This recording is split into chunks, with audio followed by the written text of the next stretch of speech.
C'est un univers parallèle. Comme une cité qui héberge la vie marine. Un paysage qui n'existe que sous la surface. Voici le monde des coraux. Une sorte de forêt riche de nombreuses espèces aux formes variées. Le récif corallien attire la faune, la nourrit, l'abrite. Une espèce marine sur 4 y vit. Il est foisonnant et représente à la fois un centre névralgique et un havre de paix. Sur l'île de Moorea, en Polynésie française, la barrière de corail est vitale. Elle protège l'île en absorbant 70% de l'énergie des vagues et fait vivre l'économie grâce au tourisme et à la pêche. Ce récif corallien, cela fait plus de 10 ans que Laetitia Edouin l'étudie. Cette biologiste marine se passionne pour cet animal étonnant. Alors le corail, c'est un animal, il a une particularité, et à la fois c'est ça qui est fascinant chez le corail, c'est que c'est un animal qui vit en symbiose avec une algue, la zooxanthelle, c'est une microalgue qui fait à peu près 10 microns, donc qui est toute petite, et qui vit dans ses tissus.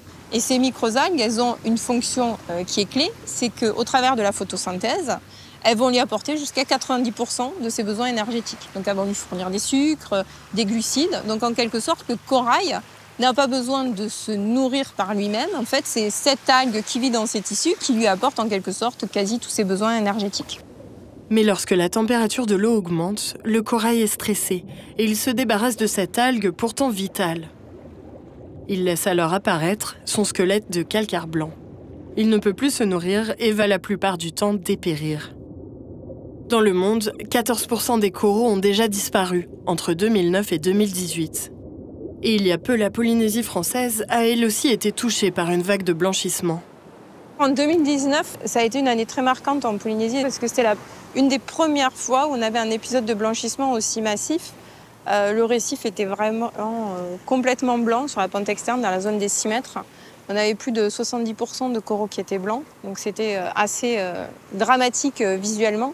Et on a fait des comptages et on s'est aperçu qu'on avait quasi jusqu'à 50% de mortalité dans la zone des 6 mètres. Donc on a eu une forte mortalité qui s'est faite en quelques mois. Face à ce déclin mondial, Laetitia Edouin et son équipe mènent une dizaine de projets de recherche. L'objectif, trouver des solutions pour aider le corail à s'adapter au changement climatique. Comme avec cette pépinière, des arbres métalliques où sont élevés des coraux. Celle-ci se situe à 12 mètres de profondeur. Les chercheuses récupèrent certaines branches pour les implanter dans la nouvelle pépinière. Pour cela, il faut descendre à 30 mètres. À cette profondeur, les coraux subissent moins les vagues de blanchissement. L'équipe y installe diverses espèces pour créer un lieu protégé. On s'est d'abord rendu compte qu'il y avait de nombreuses espèces qu'on trouvait en surface qui pouvaient vivre dans les profondeurs du récif et qui étaient les mêmes. Donc en quelque sorte, elles avaient développé des mécanismes pour vivre en profondeur. Et ensuite que le stress du blanchissement était moindre dans les profondeurs. Donc du coup, là, on a commencé à implanter la pépinière à 12 mètres. Et là, cet été, on a mis la même à 30 mètres pour se dire, voilà, si on met les coraux de plus en plus profonds, en quelque sorte, on peut vraiment créer un conservatoire naturel in situ. Et l'objectif, c'est d'arriver à mettre 50% de la diversité des espèces de Moorea. De retour au laboratoire du CRIOB, les chercheurs continuent d'étudier les coraux. Plusieurs espèces ont été ramenées dans ces grands aquariums pour suivre un événement qui ne se produit qu'une fois par an. Après la tombée de la nuit, en mer comme en laboratoire, tous les coraux de la même espèce se mettent à pondre, simultanément. Des petites boules roses remontent à la surface. Elles contiennent les gamètes des coraux. C'est un agrégat d'œufs et de spermatozoïdes et on va les casser parce qu'en fait, ils se cassent naturellement au bout d'une demi-heure et après, on va pouvoir séparer les œufs du sperme. Et après, on peut faire des fécondations du coup en croisant des individus qui sont génétiquement différents entre eux. Mais ces individus ne sont pas choisis par hasard. Les coraux sélectionnés sont ceux qui ont résisté à la dernière vague de blanchissement. L'idée, créer des bébés coraux qui s'adapteront mieux au changement de température. On va faire des des croisements génétiques et on va comparer avec une population totalement inconnue pour savoir si en quelque sorte ces coraux qui sont soi-disant plus résistants, est-ce qu'en gros ils transfèrent leur capacité de résistance à leur descendance. Pour connaître les résultats, il faudra patienter plusieurs années.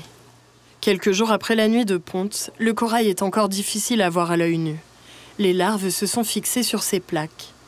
Pour l'instant, on décèle uniquement des petits points blancs, là où le corail commence à se développer sur le support. Ici, on voit des recrues coralliennes, donc c'est des bébés coraux. C'est des larves en fait qui se sont fixées sur le substrat et qui ont commencé à produire leur squelette calcaire et du coup qui commencent à se diviser. À la base, on a un seul polype, c'est l'animal de base, et puis il va se diviser par clonalité et ça devient une colonie.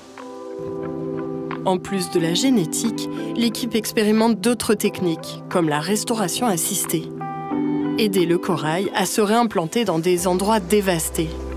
Comme ici, à 6 mètres de profondeur. Après une vague de blanchissement, des algues ont envahi les lieux et le corail peine à s'y réimplanter.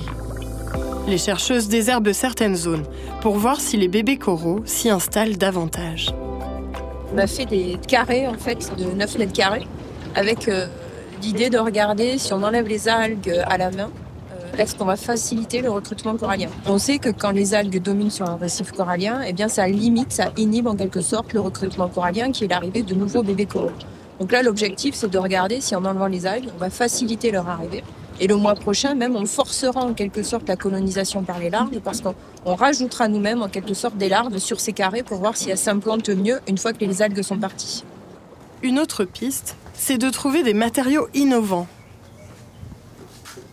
Tous les 6 mois, ces plaques sont ramenées en laboratoire pour examiner le développement des coraux. Ils sont encore tout petits. Pour trouver les coraux, c'est assez difficile, donc du coup j'utilise des lunettes jaunes et la lampe UV. Et avec ça, je les vois parce que en fait, les coraux ils sont fluorescents. Soudain, sous la lampe à UV, les colonies s'illuminent. Les scientifiques comparent cette plaque de PVC à d'autres matériaux pour voir où le corail s'implante le mieux. On a testé plein de matériaux innovants.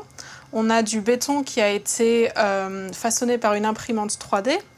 On a du béton qui est très léger, qui est très poreux. On voit bien qu'il y a une influence des matériaux artificiels sur le nombre de coraux. Et ce qu'on a trouvé surtout, c'est que plus le matériau est complexe, donc plus il a de relief et d'anfractuosité, et ben plus on va trouver de bébés coraux dedans. Grâce à ce projet, un jour peut-être, des récifs détruits seront complètement reconstruits, artificiellement. La course contre la montre est lancée, face au réchauffement climatique qui est déjà en cours. Chaque 10e de degré supplémentaire aura un effet sur le récif corallien. Ces paysages magnifiques sous-marins, recouverts de coraux, seront amenés à changer. Et tout son écosystème en sera chamboulé. La recherche sur les coraux permettra peut-être de gagner du temps pour faire en sorte que la vie marine en profite encore longtemps.